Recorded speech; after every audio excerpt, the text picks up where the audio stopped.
Aloha, folks, and welcome back to Degree Free. We are your hosts, Ryan and Hannah Maruyama. On this podcast, we share fundamentals we've discovered, the mistakes we've made, while self-educating, getting work, building businesses, and making money. We'll tell you how to make it happen. No degree needed. Welcome back, everybody. And I know for a fact that you want to get our newsletter because why would you not? So if you want to get degree-free job ideas, degree-free resources, degree-free news like companies that are rolling back degree requirements and other cool stuff that Ryan and I find, you are going to want to run, not walk, over to degreefree.co/newsletter to sign up for that. So run on over and do that now. Yeah, absolutely. And let's get into today's episode. Today, we are going to be talking about how learning to sell can change your life. Oh boy, can it. This is something that we are very, very passionate about. We'll talk about it in this episode, right? Learning to sell changed our lives. Yeah, because it kind of sales branches into everything. It comes across in the way that it's even like selling your idea, right, to a group of people to say, hey guys, we should do this. Hey folks, I think if we did it like this, right? So it comes into play getting buy-in for even getting a group of people to go to a certain restaurant that you want to go to, right? If you're trying to wrangle a group of your friends, like, okay, well, it has this, this, and this. So, and this is how far it is. So let's go on over there, right? That's sales in a way, or getting someone to hire you. Just so many things. Yeah, absolutely. And I think what a lot of people think about when they think of sales is they think of like sleazy salesmen. They think of Danny DeVito from Matilda. Right. They think of sales, and a lot of people just have like a general allergy to sales, which, all right, that's fine. But, to skip forward to the end, as you said already, once we've learned how to sell, we realize that everything is sales. And a lot of people do sales in the way that I'm talking about it, by convincing people of things all the time, and they just don't realize that's what they're doing. Right. Exactly. So today we're going to be talking about, kind of just going over stories of how we learned how to sell, our work background, how we learned sales, and how we use sales to future our careers, and how we use it today, right? Because it really affects everywhere of your life. It really does.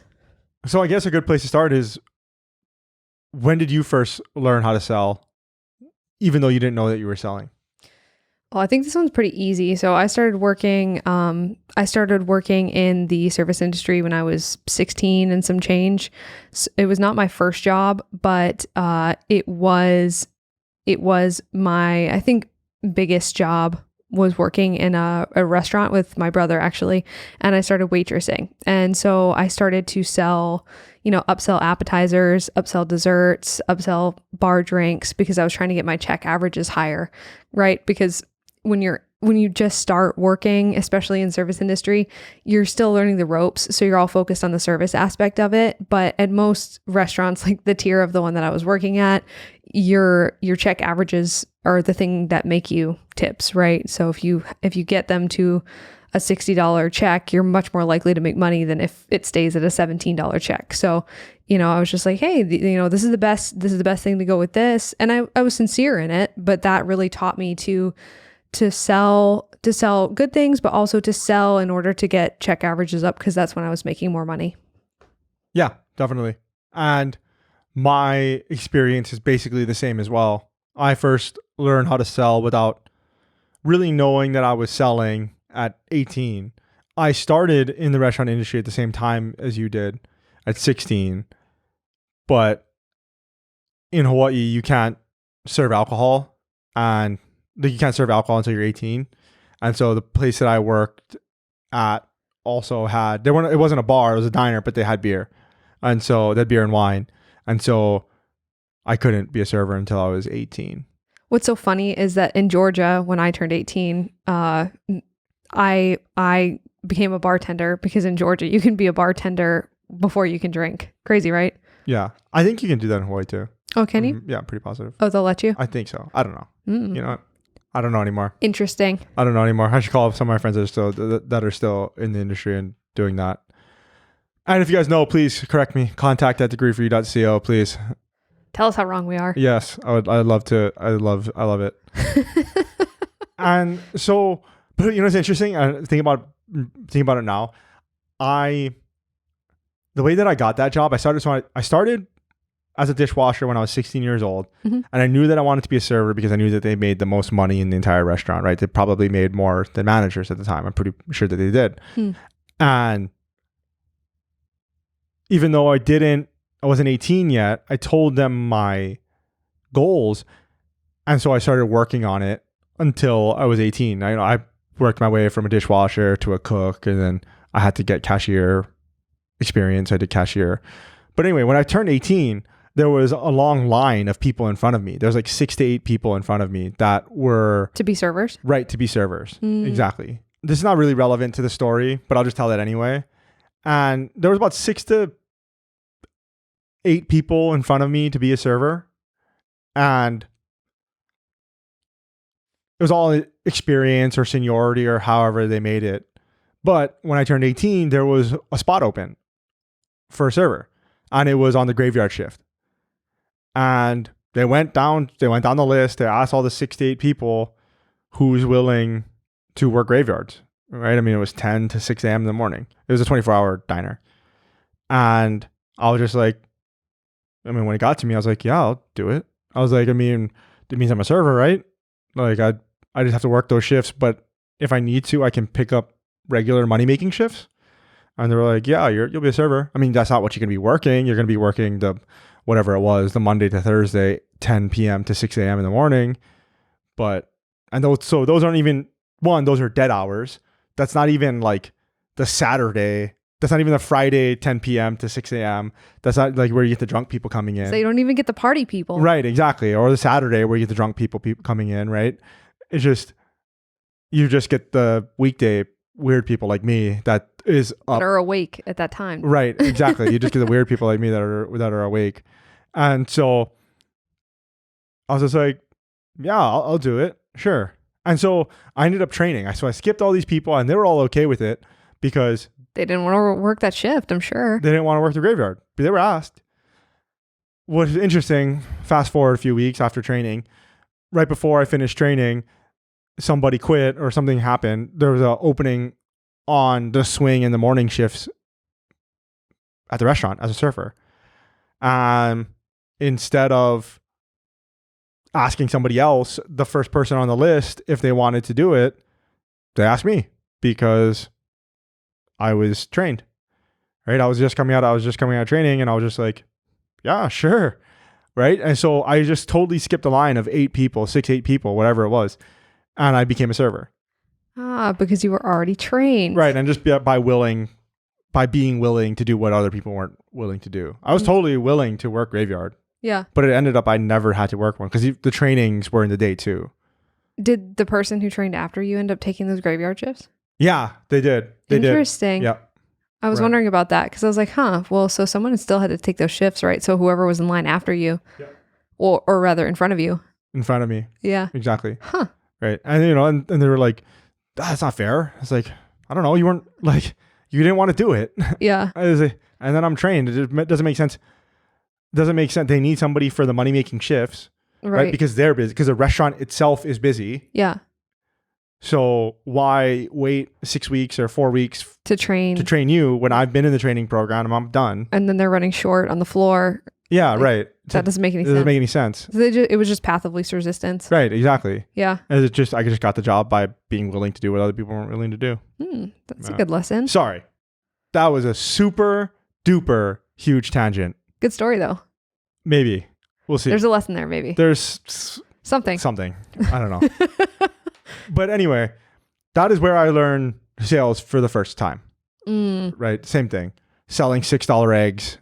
Selling check averages. Right. Selling $8 bowls of noodles. Right. Yep. Simon, for those that know what Simon is, ramen for other people. I was selling crab legs.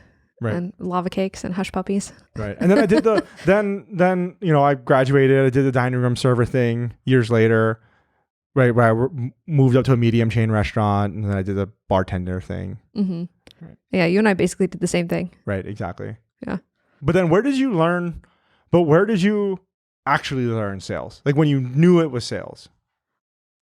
So my first, I'll say degree required job. So my first job that I got that required a college degree, or supposedly did, obviously because it didn't. For those that are listening or not watching, she did the air quotes. Yes. Degree required jobs. If Yes. you guys are a regular listener, I usually do that with degree required jobs. we all know that That's not a those thing. aren't a thing. Unless you're an astronaut. My first degree required job, air quotes, was actually working at a nonprofit. And this one will probably rile some feathers. But a lot of people will say that nonprofits don't sell things. That's not true. Every entity that is trying to make money in any way is selling something. And sometimes even like anyone who's trying to get anything, really, which is everybody, is selling something. Maybe that's a pessimistic way to look at the world, but I did see that in the nonprofit world. So what nonprofits are selling is they're selling tax benefits, and they are selling the benefits of whatever work and mission that they do, and the feeling that someone gets from donating to them, to their donors. That's what they're selling. And so what was interesting about that was I was able to be, as a fundraiser, as a development representative, you're able to be in a room with people who are able to give to donate to the nonprofit that you're representing. And so what it enabled me to do was realize that, like, break down tactics. And the guy who was in charge of me, the development director, gave me books that you and I have talked about on this podcast. He gave me the 22 Immutable Laws of Marketing. And then, there's another sales book that I already forgot the name of. But we'll try to remember it and put it in the show notes for everybody. Yeah, I'll try to remember. I think it might have been another Jack Trout. Reese. Yeah, it was another one of those. But he gave me those two books, and it's funny too because at the time I kicked up a big fuss about being given homework, but I ended up reading those books much later, realizing that at the entire time I was doing sales, whereas while I was there, I was insistent that I wasn't doing sales, but that's exactly what I was doing. And so what you're doing is you're listening to their wants, to their needs.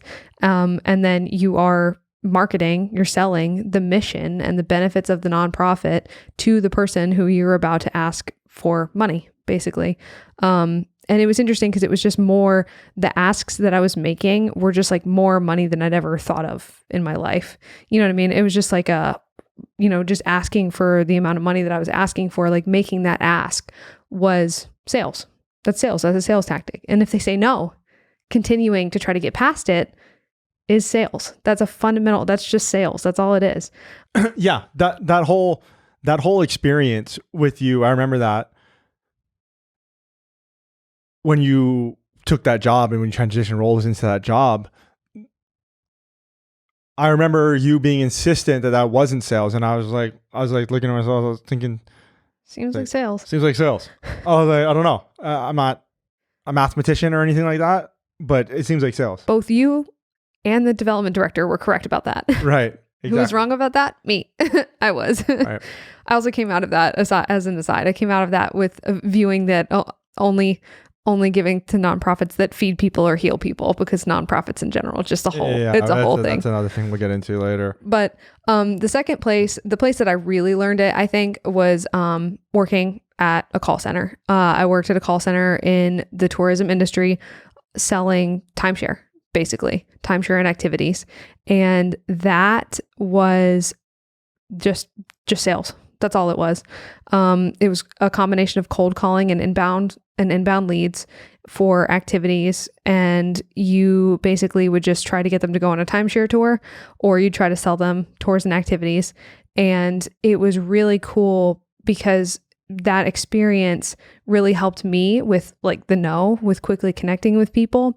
And then I also found that as I was working on a team, and there was one guy that was, man, he could just crank through the calls. Like, he could take so many calls, and he'd been working there for a long time, and he was super professional and really good at what he did. and they were like, yeah, he's the best, blah, blah, blah. Cause he could just take, he could take so many calls in a day. And my calls were taking much longer.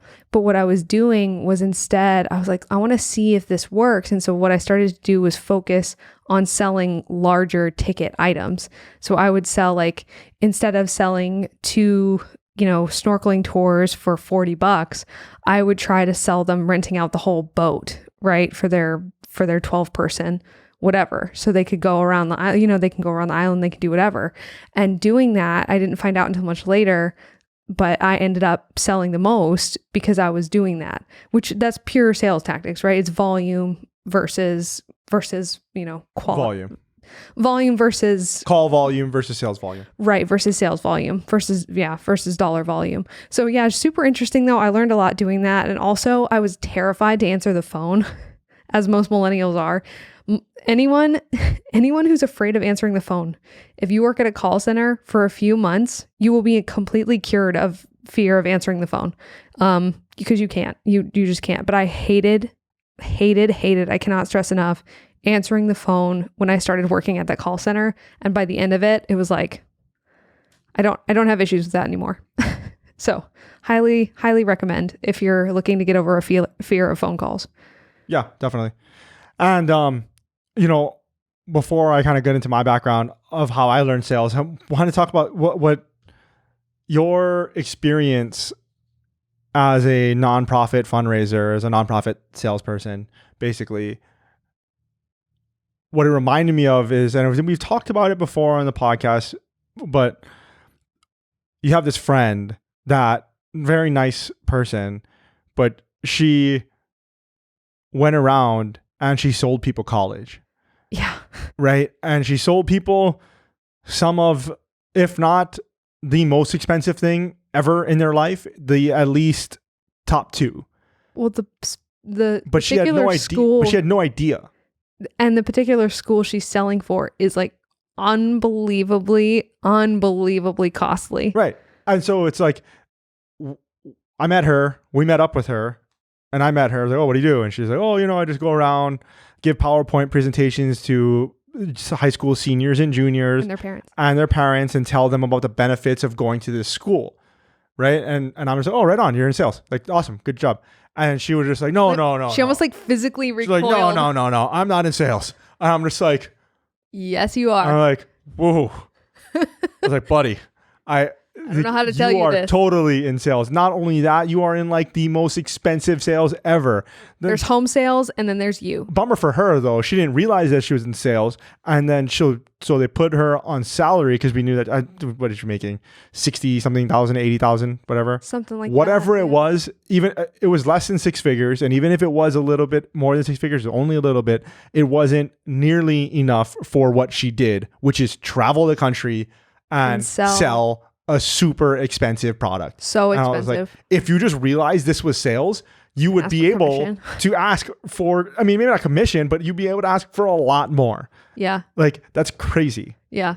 Anyway, so everything sales. Sorry. Everything is salespeople. So the way that I got into sales was from pretty much exactly your second point was I got in through timeshare sales. And Ryan and I have an undying admiration for the hustle people that sell timeshare. There is nobody, I don't think, that can grind out sales like timeshare people. It's unbelievable. These guys, the people that I did timeshare sales with. Well, the ones that I did too. They are, well, you don't know what I'm about to say. The people. Never mind. The people that I did timeshare sales with, these guys were hardcore street hustlers. They were fueled by nothing but anger, cocaine, and Fireball. Yep, that's accurate. Like these guys, they knew how to like club you over the head and take your money, and you would just thank them all day. You're like, thank you so much. People can. And it's hard to, unless you see it up close, and it's like but they were good. Yeah. Man, they were good. And, I remember Yeah, not the same for the people I worked with. So you, right. Well, it was also different because you worked in a call center. Yeah. Right. So you and I developed, although we were selling very similar products, you did a similar thing to me, but what I did was different than what you did. Yeah, because it was street selling. Right. So I actually stood out on the corner on the street and I tried to get you to come to a timeshare presentation. Yeah. And I had warm leads and I had inbound calls. Right. And I didn't have any of that. Yeah. I just stopped you. Yeah. I stopped you and I convinced you to do something that you didn't want to do. You know, like those guys those folks in the mall with the hair straighteners and the creams, the stopping. Right. And we've talked about this at length before, so I won't go into it too much. But I do remember when I first learned the 7 steps of selling. And you can just Google this. We'll put some resources in the show notes for you guys, degreefree.co, and you guys can look over this stuff.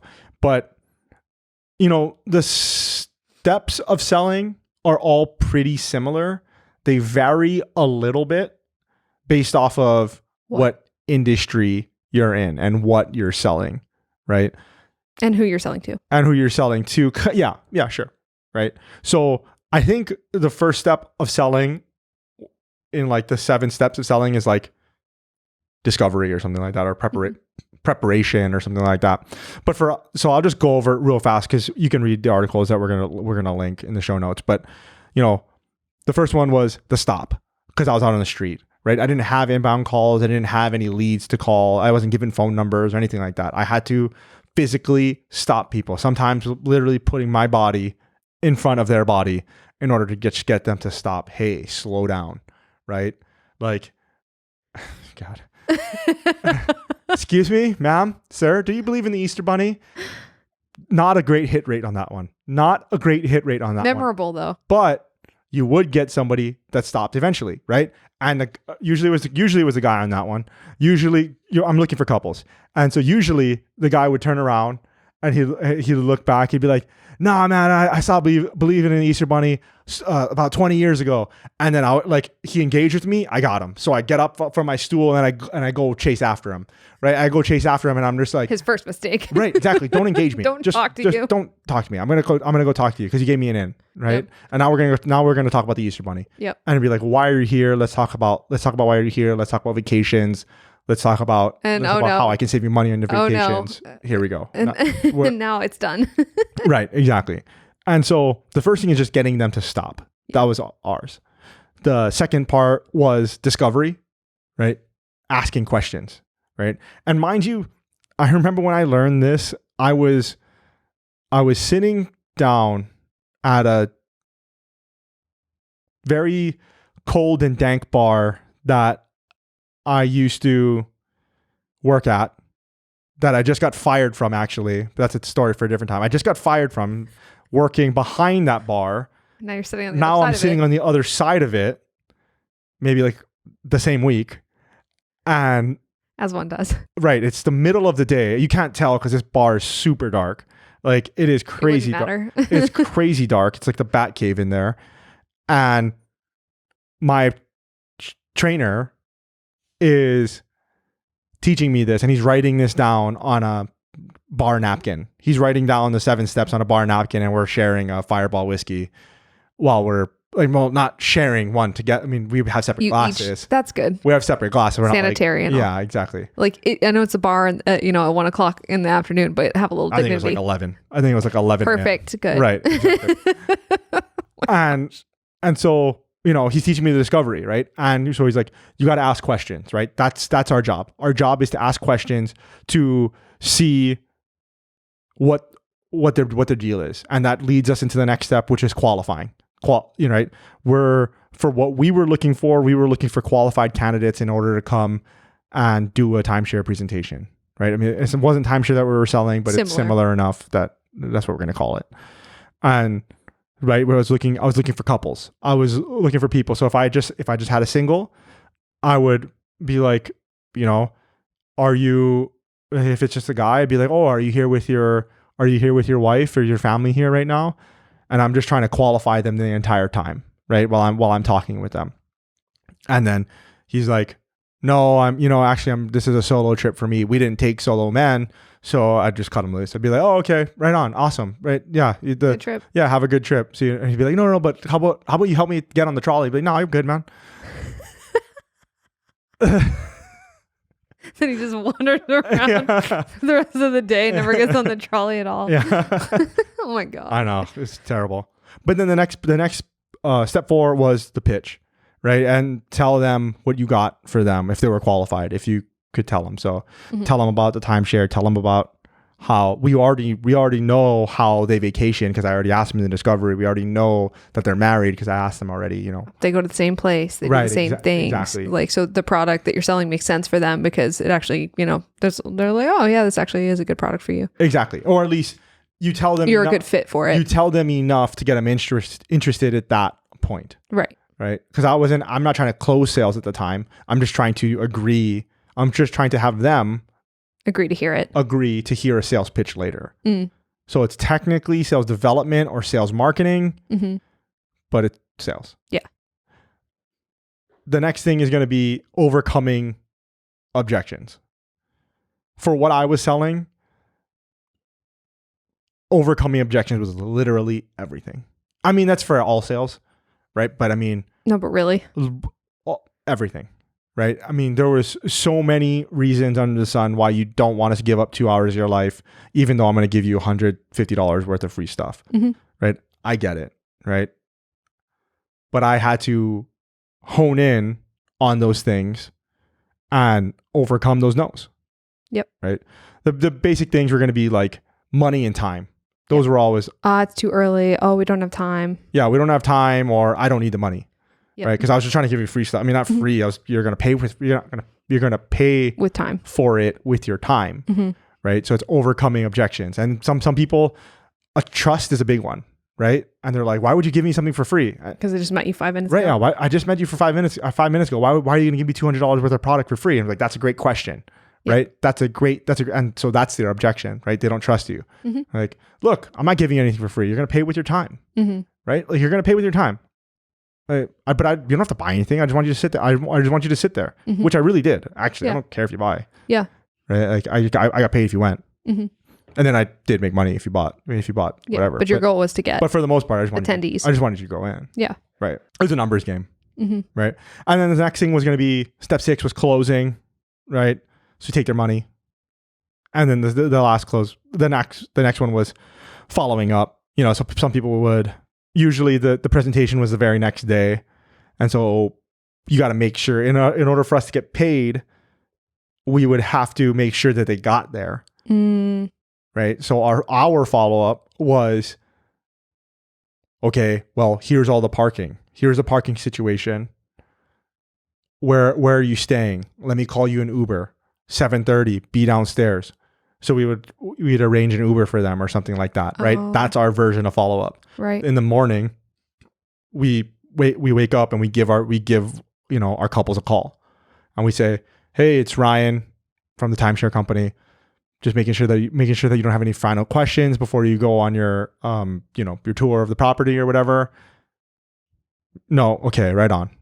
Right, the Uber will be downstairs at 7:30. Yeah. Right, and so we can go into another how to do sales later, but I just wanted to talk about like how I learned it and the steps of selling. Right. For those that don't know anything about sales, which I know a lot of people don't. A lot of people don't, right?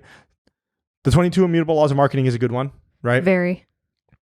We mentioned it in the last episode, and we can't mention it enough though, how to win friends and influence people. Guys, read this book. I'm telling you. It's a huge one. You need to. It's a small book. It's hugely important. Yeah. Influence, Robert Cialdini. That's a really good one as well. For me, I don't know if we mentioned this last week or not, but for me, there's a book called Getting Past No. And that was super helpful for that portion of my life. The reason why is because, like I said, it was all objections. And it was just how to overcome them, right? And that book really, really helped. And there's another book called Getting to Yes, but I feel that's more of a negotiation. The subtitle, I forget what it is. They're both by William Ury, and then I think he might have co-authors or whatever. But those are super helpful. Getting past no for sales for me was super important. Right? There's links to all this in the show notes and everything, so you don't have to remember it or anything. Degreefree.co. So I guess moving on, like, I guess I want to know, like, how have you used sales after learning? Well, I think this applies to both of us, but after we learned how to sell, it breaks a lot of barriers. It breaks down a lot of fear barriers I think you'd have to starting your own business too. I mean, as well as asking for employment, but really starting your own business, because the hardest thing I think, and I think a lot of people think this about starting a business, is you have to sell stuff. A lot of people will say they want to start a business or I want to do this, but they're too afraid to sell anything. They can't even take $1. They're too afraid to ask for $1 from someone. And it's like, man, if you can't do that, you can't run a business, because that's what a business is, right? A business is sales. And so for you and I, that led to us starting our tattoo shop, right? That led to us starting our cosmetic tattoo shop and being able to sell face to face, to a client. And that was huge because that was really difficult, and we were making big asks and we were making them often. And so I think that both of us, that experience of learning how to sell led directly into our tattoo shop being successful and growing. Yeah, definitely. Yeah. What learning sales helped with for me was giving me confidence, right? Yeah. I think that was a huge one. It was just that the no's slide off easier too. The no's do slide off easier, especially when you're on the street, man. I mean, you come back from 8 hours of just standing on the street and you got told no, like, I don't know, 200 times maybe. I do want to say this, like, for people that are struggling with like self-confidence, or just, you need to learn how to be more bold. It's hard to beat that type of experience, right? Because most people don't get told no that many times in a day. And you just have to get in yourself and just go, okay, like, got to do it again tomorrow. Right. You gotta keep going. And eventually you get a yes, right? Because asking the same question enough times, you'll get a yes eventually, because you'll figure out how to ask it in a way where you get a yes. It may take you 1,000 times, it may take you 10,000 times, but you're eventually going to get a yes. And so for people that are wanting to learn how to overcome shyness or hesitancy or confidence issues, learning how to sell can really, really help with that. Yeah. Definitely. It definitely did with me, at least. And so now I knew that I could sell something, right? Once I learned it formally, at least the process, I realized that I could take this skill and apply it to anything and everything else. I remember you saying to me at one point, you're like, I know that I can take this and I can always provide for my family with this, because I can do anything with this. I remember you saying that to me. And like, I remember that being a huge thing that came out of that experience too. Yeah, definitely. And that's part of the reason why it changed our lives, or my life. Mm-hmm. Right. And that's something that we told our contractors when we were training them at our tattoo shop, at our cosmetic tattoo shop, right? Like, obviously you have to be good at the service that you provide, right? Any service, right? You've got to be good at lawn care, right? I mean, if you're going to start a lawn care, if you're going to start a pet grooming business or whatever it is, product's got to be good. You've got to know how to do it. Yeah. Right. And that's a whole beast in and of itself, right? That being said, like you said, you have to know how to sell. Mm-hmm. And so when we were training our contractors to do it, the people that worked for us or with us, rather, the majority of their training was like formal in front of us was sales. Because you can be great at the service, right? You can be great at it, but it doesn't matter if you're not selling anything. Well, and that's what I think it's interesting that sales get such a bad rap, right? Because people think, I don't know if people just think that they'll just organically buy things without being sold them, right? But you'd never know a product was good unless you bought it. And that means that someone had to sell it to you. Someone, something, some process, some system sold it to you. And it is interesting though that people like look down on it so much when realistically speaking, you don't know if a product or service is good unless you buy it. And in order to buy something, you have to be sold it. It's just the way of the world. Yep. And so the last thing we want to talk about is how we use sales today, and like I guess how it changed our lives, which we kind of talked about already. Yeah. Right. Learning sales completely changed the trajectory of our lives. Right. I mean, to bring it back to that story of me learning sales, we had just been fired from our jobs. I got us fired. Right. Sure. And that's a story for another time. But, you know, we both got fired from our jobs as bartenders, and I needed to learn a skill, right? I needed something, and I learned how to sell. And I was lucky enough, and I put enough hard work in, lucky, quote unquote, that I picked up on it, and I was able to make a living out of it in a tight time because we didn't have money to be unemployed. No, we did not. Yeah. And so, you'll find that once you learn the sales technique, it can be useful pretty much anywhere in your life. Well, branching off of what I said that Ryan told me about being able to, he was like, I can provide for my family in any circumstance with this skill set. What that also comes with is a level of self-security. And I don't mean not job security, self-security, in that if you lose your job, but you know that you can sell your set of skills to another company, because that's really what employment is, right? That's what getting hired is. You will not never, but you will be much less afraid of being out of work. So a good example is like right now, a bunch of tech layoffs are going on. Everybody's freaking out, but the thing is, if you know how to market and sell your skill set to another company, you don't really have to worry about that. Because if you lose your job, you'll just go sell your skills to a different employer. Yep. And that makes you much less afraid. Right. And obviously you can use the sales techniques in negotiations and things like that, right? Employment. But you can also use it in personal disputes, right? You kind of touched on that earlier. You can use that in, if you're meeting somebody for the first time and you need something from, quote unquote, need something from them, kind of using it to persuade them to help you out, right? And it's not disingenuous. You're trying to convince them. Yeah. And it's like the same example I use of the restaurant, of trying to sell a restaurant to a group of friends, right? It's a good restaurant. You want them to go, and you have to be able to sell the benefit or the quality of the restaurant to this group of people to get everybody to go, oh yeah, let's go.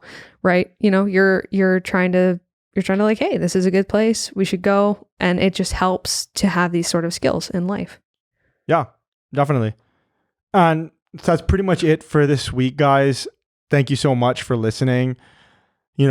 We're super passionate about this. Hannah and I mean, sales, as you can already tell, and we've talked about it a few times, but we never really got this in depth with it about how it changed our lives. It really did change our lives, and we think that it can change yours too. We think that it can change everybody's.